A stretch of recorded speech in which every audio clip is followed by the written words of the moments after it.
चॅनलला सबस्क्राईब करायचं आहे आणि सबस्क्राईब केल्यावरती बेल आयकॉनवर क्लिक करायचं आहे. म्हणजे काय होईल की जेव्हा पण नवीन रेसिपी एखादी अपलोड होते तेव्हा तुम्हाला पटकन नोटिफिकेशन मिळणार आहे.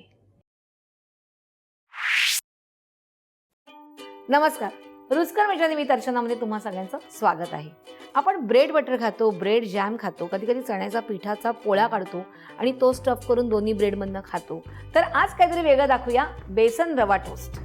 बेसन रवासाठी लागणारं आपण वरचं कवर बनवून घेऊया. आपण घेतोय 1 वाटी चण्याचं पीठ,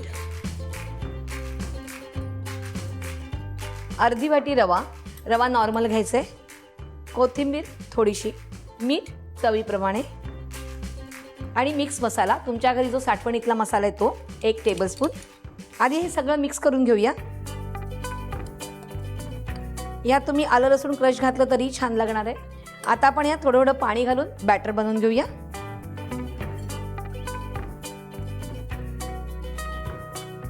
जास्त घट्ट पण नाही, जास्त पातळ पण नाही, अशी कन्सिस्टन्सी करायची आहे की आपण जे बटाटे वड्याला करतो त्याच्यापेक्षा थोडंसं पातळ.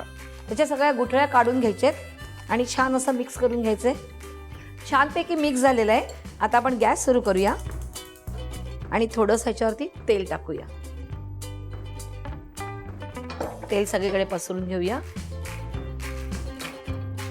आपण इकडे 4 ब्रेडच्या स्लाइस घेतल्या आणि त्यामधनं कट केलेलं आहे, त्या ह्याच्यात डीप करायचे आहेत. एक एक करून करूया. साईडने थोडं थोडं तेल सोडायचं आहे, पण आपण ऑलरेडी तेल टाकलेलं आहे जास्त त्याच्यामध्ये. आता हे उलटून घेऊया. छान असे कडक होतात. छान दोन्ही साईडने आपल्याला तळून घ्यायचं छानपैकी शॅलो फ्रायमध्ये, कारण चण्याचं पीठ आहे आणि ते शिजलं पाहिजे. लालसर रंग येऊन द्यायचं त्याला. आता हे झालेलं आहे, दोन्हीकडनं लालसर रंग आलेला आहे. आता आपण हे काढून घेऊया आणि अशा प्रकारे बाकीचेही करून घ्यायचे आहेत.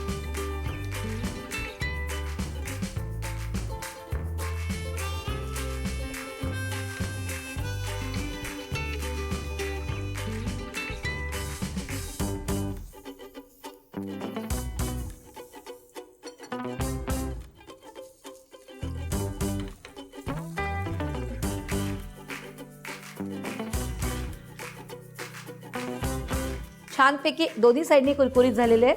आता आपण हे काढून घेऊया.